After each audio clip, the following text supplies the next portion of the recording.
Hello everyone, Salt here. Welcome to the video. Today we are going to be going over the Panthera Prime. Now in this weapon series, I take a weapon, I build it out, and I test that weapon on its own merits, meaning I don't mix it with any kind of external factors that would increase its power. That would be things like Warframe abilities, pets putting statuses on enemies, things like that. We just test the weapon by itself, built out, and I leave it up to the viewer to make their own intelligent conclusions about things like, hey, so I'll put viral on this weapon, but I'm going to be using Nourish, so maybe I'll use a different element, things like that. So let's get into the Panthera. It's actually the second time I've tried to make this video today. I had a power issue that happened right in the middle of it, so I had to restart. So the Panthera Prime is an assault rifle that shoots out saw blades. The saw blades, they do bounce if they hit the ground, or walls, I guess. They bounce around. And every time you fire a shot, it's going to actually use 2 ammo. So I'll get into it here.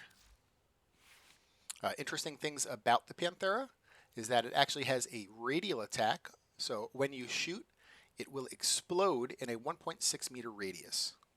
Now that's a good and a bad thing. It's a good thing because obviously radial attack means more damage, more enemies hit. And it's a bad thing because it doesn't allow Prime Shred to be used, which has punch through. You can put Prime Shred on the weapon, and it'll say 2.2 punch through, but it actually won't punch through targets. So instead of Prime Shred for our fire rate mod, we're going to be using Vial Acceleration. So, which is actually more fire rate. It's just that we don't get that punch through with it. Okay. So, and the other thing too with the Panthera, and I'll make a separate video on this because it will likely be built differently, is it has an alternate fire mode. So this is primary fire. If I scroll down, it's got a alternate fire mode where you hold the button down, it shoots like a little chainsaw beam thing out, and as long as you hold it down, it does damage. Now, it doesn't explode, which means you can use Prime Shred with it, so you can use Punch Through on that alternate fire mode. And there is a mod in the Exila slot, not this one, there's another one that increases the range of that beam. So it'll be built out slightly different. I'll make a video on that either tomorrow or later in the week. So today will be the Panthera Prime primary fire video. So for mods, we'll go over them here. We're going to be using Galvanized Chamber for multi-shot, Galvanized Scope for crit chance. Now, without Galvanized Scope, this weapon produces about 2/3 of your shots yellow crits, and 1/3 of your shots white non-criticals. Now, white non-criticals do not get crit multipliers affected by them, or crit multiplier does not affect white non-criticals. And so by having those white non-criticals, it actually makes your weapon a lot weaker. And especially if you're going to be using Hunter Munitions, which is the next mod here. Any white non-criticals, of course, are not critical, so they don't have a chance to apply a Hunter Munition slash proc. And so by using Galvanized Scope, you get your weapon's critical chance to a level where you won't be seeing those white non-criticals. You'll see them initially until you get, I think it's like 1. I think it's 1, maybe even 2 stacks of scope you have to have up. And then you'll be in all yellows. And if you can go past 2 stacks of scope, you'll actually start seeing oranges as well. This weapon is not the easiest to keep scope stacks up at 5 times. You'll likely see me during the gameplay sit at around 2 to 3 stacks of scope. Just because this is a very heavy slash focused weapon, so if a lot of your kills are actually not the direct damage, it's slash dots that are killing enemies. It's not the hardest thing in the world to get a headshot. If it was, I wouldn't use this mod, but it's also not the easiest. It's not very easy to sit at 5 stacks of scope. So, but really, all you have to do is sit at like 1 or 2 stacks of scope just to get out of that white non-critical range. Next, we're going to be using Hunter Munitions. This is going to apply slash procs on criticals. There's another mod that competes for this slot called Galvanized Aptitude. They're very close. In my testing, these were extremely similar. Now, Hunter Munition combo wombo is a little bit better with Galvanized Scope than Galvanized Aptitude does. Just because Galvanized Scope lets Hunter Munitions put more slash procs on. Comparing the slash output of both of these, Hunter Munitions does put out more slash procs than Galvanized Aptitude as well. during my testing, I was actually using Prime Shred. I wasn't using Vial Acceleration, so it will vary if you use Vial Acceleration. But with Prime Shred on a full magazine, I was putting out 50 slash procs on a target before my magazine was empty with Hunter munitions, and I was putting out 30 slash procs on a target with Galvanized Aptitude before my magazine was empty. Of course, some of those slash procs during shooting the whole magazine had been falling off, but at the very end of the magazine, when I went for the reload, the target with Hunter munitions had 50, the target with Galvanized Aptitude had 30. Now, there is something positive to say about Galvanized Aptitude, and that's you get the serration type effect on the bottom here. So the slash procs that you do get from Galvanized Aptitude are slightly stronger than the slash procs you get from Hunter munitions. But there also is a negative too about this serration effect in that it only affects the target you're actually aiming at. So that 1.6 meter radial attack we talked about, targets that are hit by that 1.6 radial, Galvanized Aptitude, the 80% status chance will still affect those guys, so they can still get natural slashes applied to them, but they won't take effect from this here, like that serration type effect on the bottom. So these are very similar, though. Hunter munitions and Galvanized Aptitude are very close to each other. Maybe in your own testing, you would like Galvanized Aptitude better than Hunter munitions, but in my testing, I felt like Hunter munitions did perform a lot better. That's why we're going with it. Okay, next we're going to be going for Vial Acceleration for our fire rate mod. Simply because I usually use Prime Shred for my fire rate mod, just because I like that punch through. But punch through is not going to work on this weapon because it explodes. And so instead of 55 fire rate, we're going to get 90 fire rate with Vial Acceleration. And don't worry about the negative 15 damage. In comparison, if we look at primary Deadhead, we're going to be getting 360% flat damage with this. So in comparison, that negative 15 is nothing. So don't even worry about that negative 15. So this is just effectively, a 90% fire rate mod. The next two mods are going to be our crit chance, crit damage mods. So critical delay is going to give us that 200% crit chance. And vital sense is going to give us that 120% crit damage. And then our next two mods after that are going to be our viral mods. So we're going to have Rhyme Rounds for the 60-60 cold, and Malignant Force for the 60-60 toxic. Now, on some of my builds, I like to mix up, instead of Rhyme Rounds, I'll use Malignant Force for the 60-60, but sometimes I switch Rhyme Rounds out for the big Primed Cryo rounds.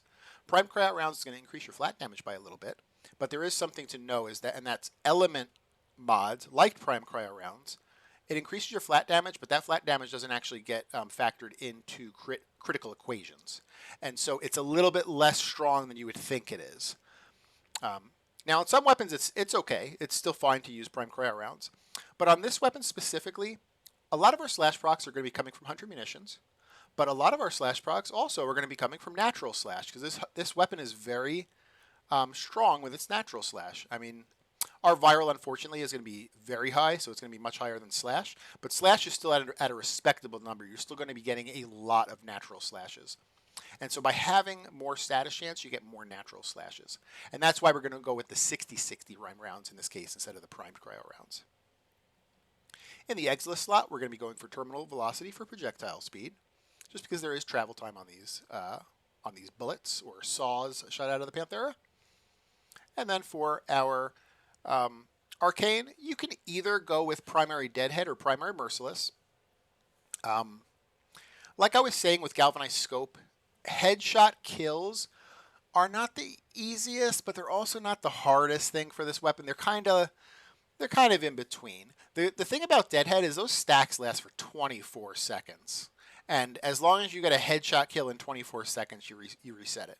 And most of the time, you're going to get a headshot kill in 24 seconds. So it's very hard for Primary Deadhead to actually lose stacks, unless you were like being really lazy about getting headshot kills. Sometimes I find myself doing that, but as long as you're not super lazy about getting headshot kills, Primary Deadhead should be pretty easy to keep up.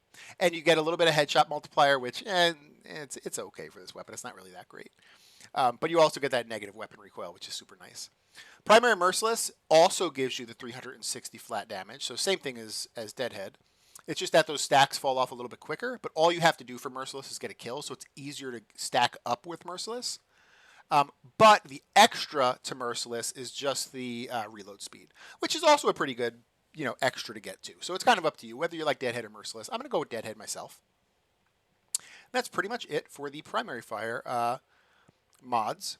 I'm going to make an alternate fire video either tomorrow or later in the week, just because it's likely going to be built differently. So, all right. So what we're going to do now is we're going to do a 10-minute Kuva survival on Steel Path to show off the weapon. We're going to show how it does against trash, how it does against acolytes, and because we're not going to mix this with any kind of external factors, we're going to be doing this on an Anaros with no Archon shards that affect weapon damage, no mods on the Anaros that affect weapon damage, and with a pet with no Sentinel weapon and no mods on the pet that affect weapon damage.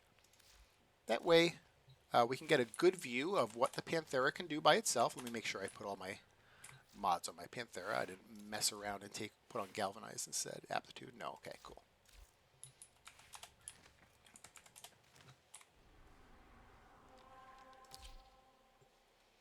Yeah, I had just made this video, and I actually I had finished my 10-minute Kuva survival, the thing I'm doing right now, and then all of a sudden my power decided to have a glitch, and I basically lost everything. So I had to redo the video. So the only button I'm going to be pressing besides my gun during this run-through is my 3, and that's just to give myself armor. It gives me armor, and it makes me immune to statuses. That's all it does. It doesn't affect weapon damage. So we're going to start with some whites, but then as soon as we get 1 or 2 stacks of scope, which I believe we have already because I haven't seen any whites, we're going to be in yellows. Full yellows. And if we can get our scopes, I think 2 stacks of scope, you might see oranges, or maybe it's 3. It's either 2 or 3 you can start seeing oranges. Like I'm seeing oranges here. What am I in? I'm in 5 stacks of scope right now. It's hard to stay in 5 stacks of scope, though, with this weapon. But as long as you can stay in 2 or 3 stacks of scope, you won't see non-white, or you won't see white non-criticals.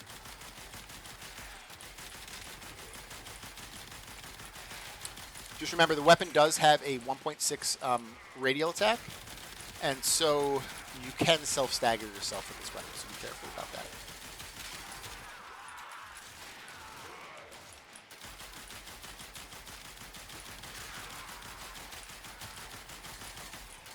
Oh, the other thing about Galvanized Aptitude is that on some weapons it works multiplicatively, and on some weapons it works additively. This weapon it works additively on, which is the weaker way it can work. I think it's still a good consideration over Hunter Munitions. I just think Hunter Munitions is slightly better. If it worked multiplicatively, I think it would be closer to being better than Hunter Munitions. But because it only works additively, I think it is questionably better than Hunter Munitions. Probably not, to be honest.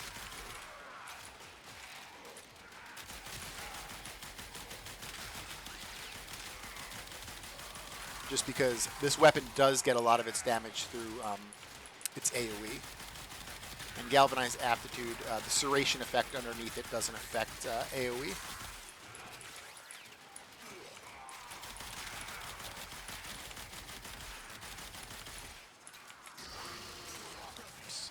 I'm going to cast my 3 again just to get a little bit more armor, get more status immunity.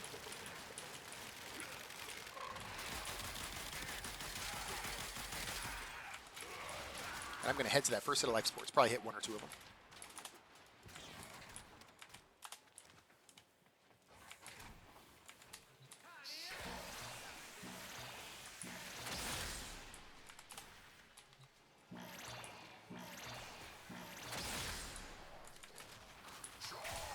This weapon will do pretty good against Eximuses, just because you're going to be able to stack so many slash procs that the slash does the kill.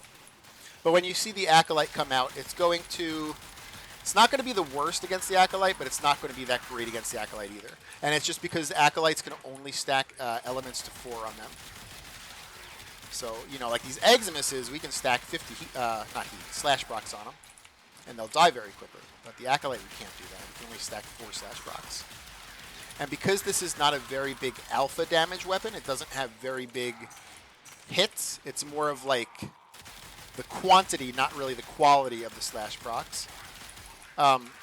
Because we don't really have quality in our slash procs, those 4 slash procs that are on the Acolyte aren't going to be the biggest of slash procs. It's not like weapons like the Dread, who, you know, yes, the Dread's very slash heavy, but it doesn't produce a lot of slashes. But it doesn't have to, because even a single slash proc from the Dread will one tick an Eximus. You know, this weapon doesn't do that. This weapon is more about the quantity instead of the quality of the slash procs.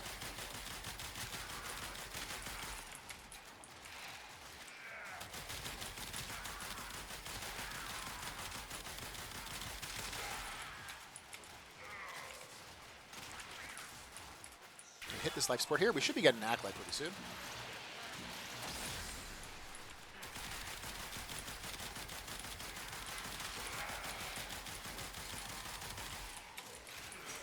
I think from this video and onward, I'm going to shorten them slightly, and I'm just going to shorten them by getting rid of the second talk through that I usually do in my videos. Just because it's not very necessary. I basically just repeat the same thing I did in the first talk through. Sometimes I add things that I might have forgot about in the first talk through. So this is Malice. Malice is the most dangerous Acolyte. I'm going to wait for him to put his bubble on me. There it is. I'm going to go somewhere I don't care about. I'm going to roll, and I just leave the bubble back there. And now it's safe to fight Malice.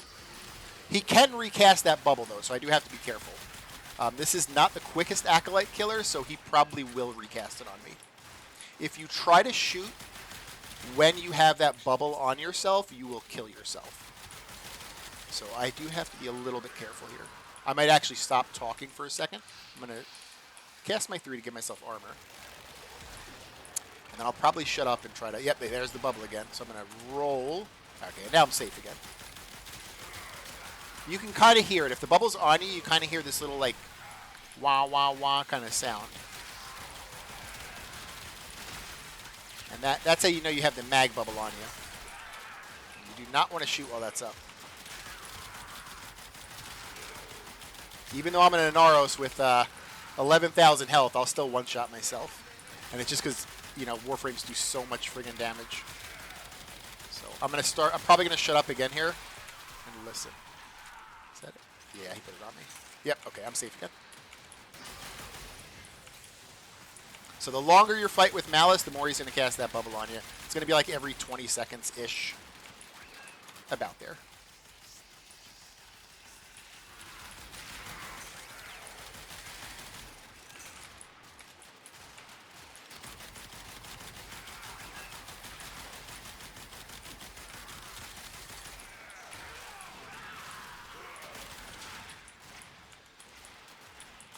Roll and leave that bubble behind. Go back to fighting Malice. He's probably the biggest culprit of killing people in Steel Path, because a lot of people don't understand what he does, and then they'll just instantly die and be like, why did I... Yeah, the last stream died. I had to restart the whole friggin' thing, Hazel. I know, I feel like I'm repeating myself a lot in this one. My internet went out for some reason.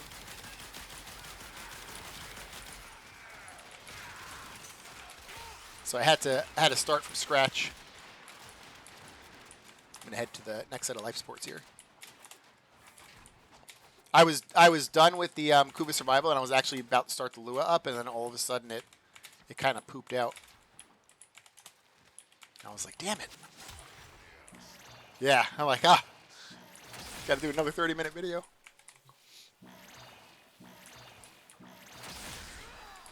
So because of the shenanigans, this might go up on YouTube late because of what is it? It's already almost noon. I'm usually done by like 10 o'clock with this, but it's almost noon now, and I haven't even finished this video. So by the time it gets up on YouTube, it might be like 3 or 4 o'clock in the afternoon, Eastern time.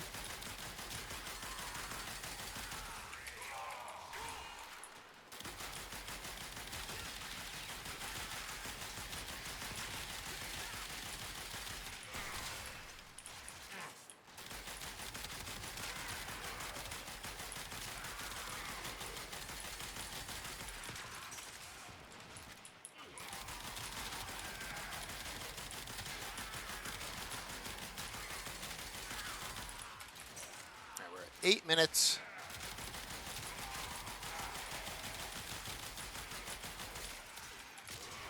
Got my weapon stolen. Get it back and kill the Drakmaster that stole it. There he is. I'm going to cast my 3 to get myself some more armor and immunity. I'm going to take my weapon back once I'm done casting this.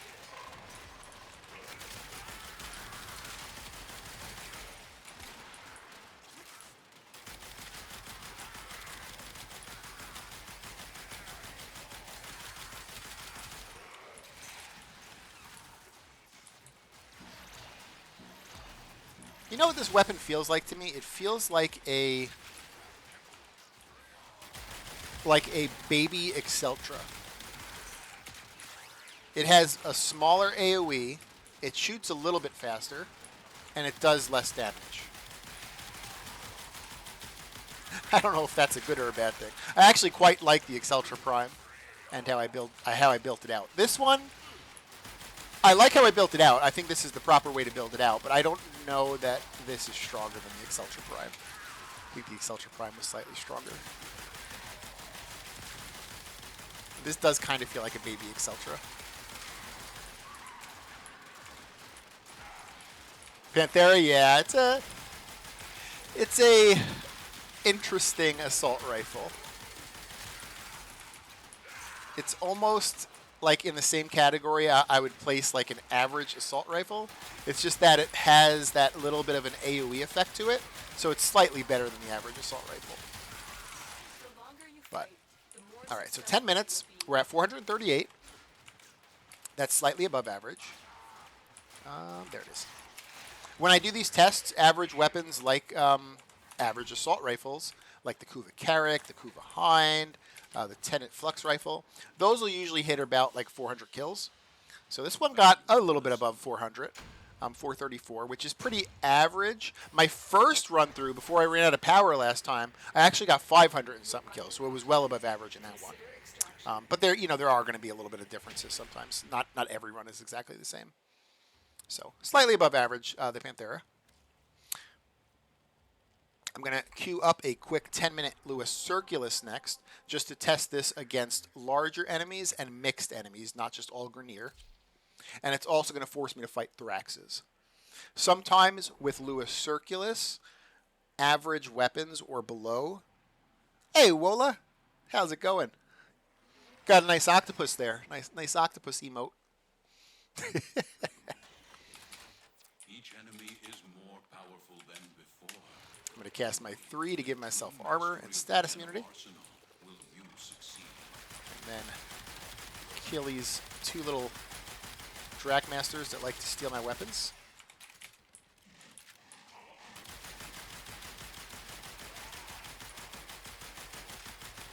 Now, of course, any weapon is going to be pretty weak until you get your conditionals up.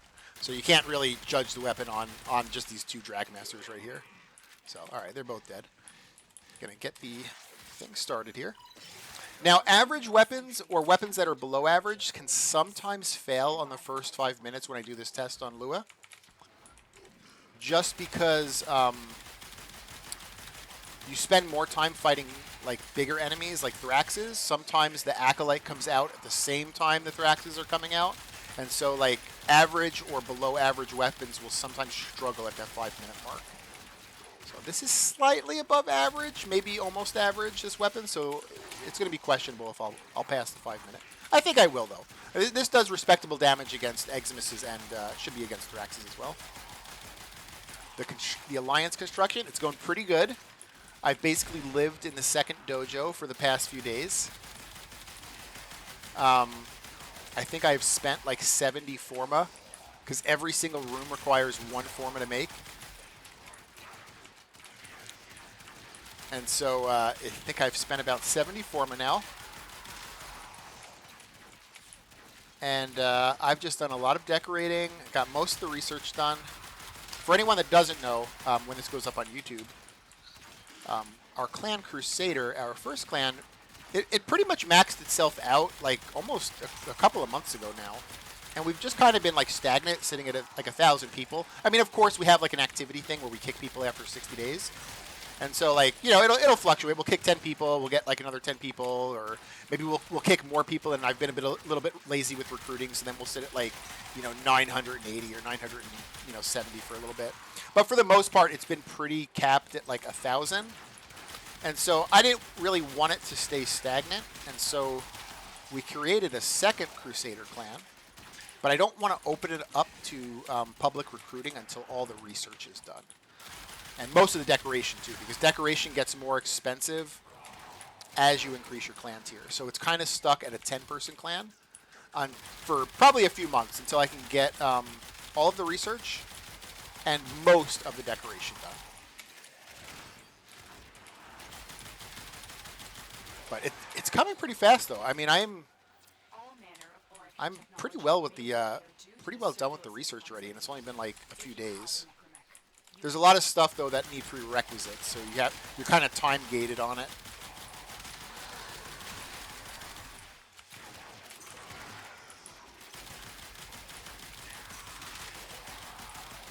We recruited one of the guys from the main clan to come over and help with pigment generation. So he's working on pigment research. One of our captains from the main clan, Old Guard, he's helping with decoration and also like resource gathering. So we're going pretty good.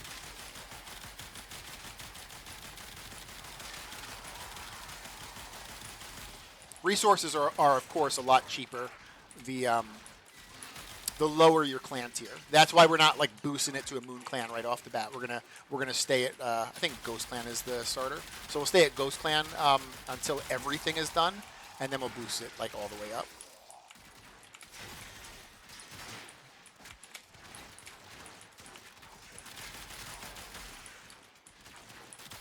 Oh yeah. So ever since we made the alliance, I've never been part of an alliance, and this is the first time I opened it for our clan. I guess when you go to the vault, you gain like an alliance tab, and so you can like donate to the alliance. I've never actually done it myself, but if you go to the vault, you'll have like the option for it.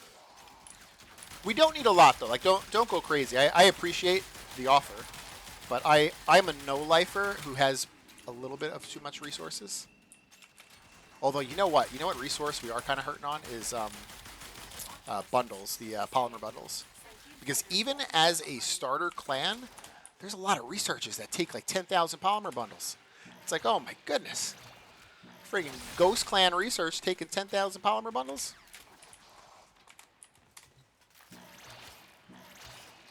Hey, thank you, Wola. That was nice of you to offer.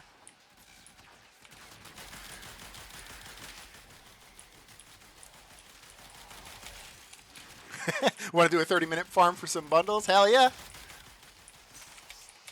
I'll get on my Necros. You get on your Korra. We got Malice again, of course. We're getting the worst acolytes. And he's going to come at the same time as the Thraxes, too. So he put the bubble on me. I'm going to roll so I don't kill myself. And now I can fight him. But when the Thraxes come, I need to focus on Thraxes because they're the ones that suck life support. There we go. So we're going to switch to the Thraxes. I'm going to hope that Malice doesn't put the bubble on me while I'm fighting the Thraxes. He probably will, with my luck. Alright, it's one Thrax dead. That is Malice. Where's the second Thrax? There he is.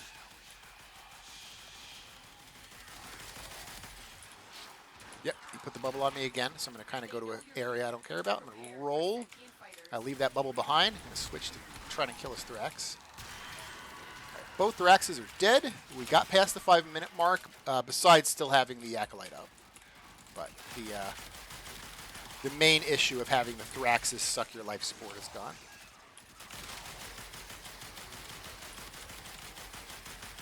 So this weapon's a pretty good Eximus and Thrax killer, just because it can stack crazy slash procs.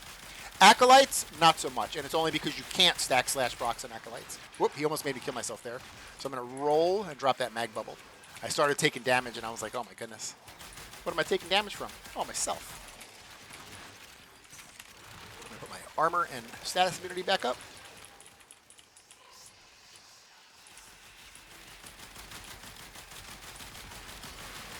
So, I mean, this is not the worst Acolyte killer, but it's not a good one either.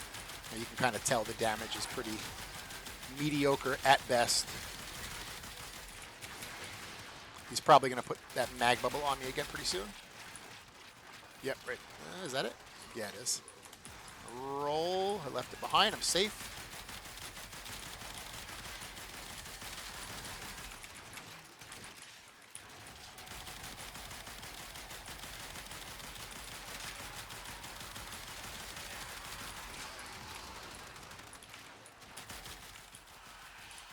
I have 20% life support. I do need to move to the next set of life supports because I don't want to run out here. I want to try to stabilize before the 10-minute mark.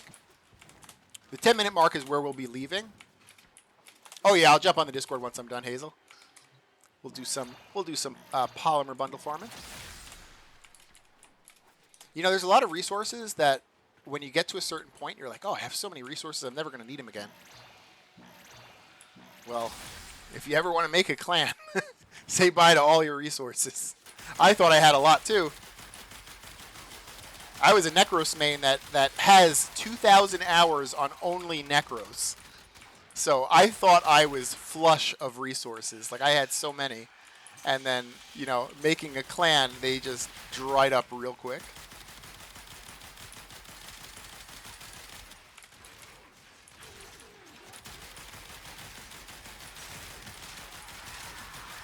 Yeah, I just do these videos with Inaros just because he's kind of like a boring base frame that you don't have to really worry about dying on, and he doesn't really have anything that affects his like weapon damage. But I'm actually not a Naros main. Like outside of these videos, I really don't play a Naros.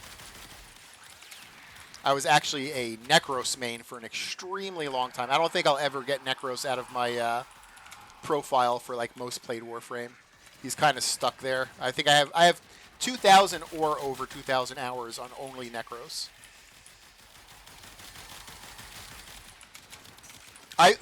For reference, I've been playing Rhino almost exclusively outside of these videos for an entire year, and Rhino's still only at 7%, and Necros is at like 55% played.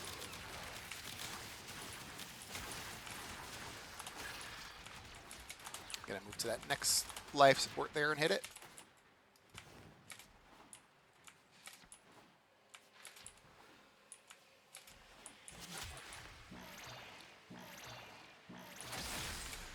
I'm still the leader of the clan in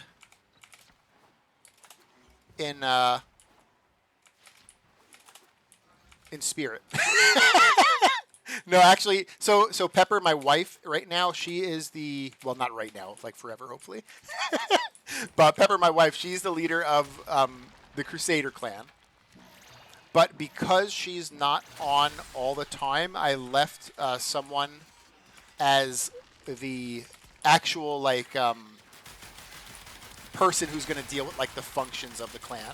And that's going to be Grandmaster Ace. Grandmaster Ace is left as, like,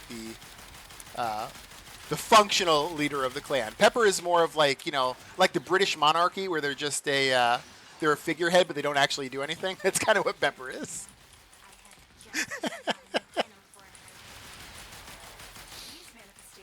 She does stuff. She just doesn't get a lot of time to play. She plays on the weekends.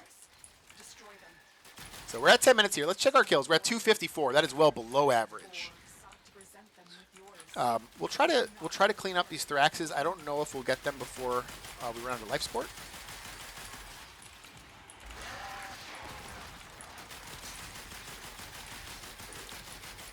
Which means that this weapon will have failed at the 10-minute mark. Let me see if I can hit that one life support there. It passed the 5-minute mark, but it's probably going to fail at the 10-minute mark here if we can't stabilize our life support.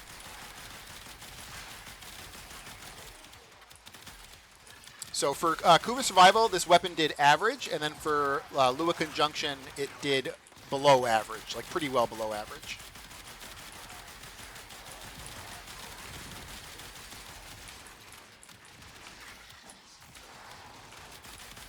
I do plan to jump around, though, clans. I just want to get this second one up and running. Well, actually, I'm out of ammo, too. So I'm going to use an ammo pad real quick. That's the first time I've had to use an ammo pad. So I use an ammo pad there to get some ammo. And we'll try to clean up these Thraxes here. Yeah, we ran out of life support there. That's okay. So I had to extraction. I failed the 10-minute mark with this weapon, but again, average weapons on Lua Conjunction are a little bit harder to do this on because you spend a lot of time fighting big dudes like Acolytes and Thraxes, and less time killing trash like you can on Kuva Survival. Like Kuva Survival, you can just stay in a hallway and just kill the hell out of trash. This one, you spend more time, chasing Thraxes around.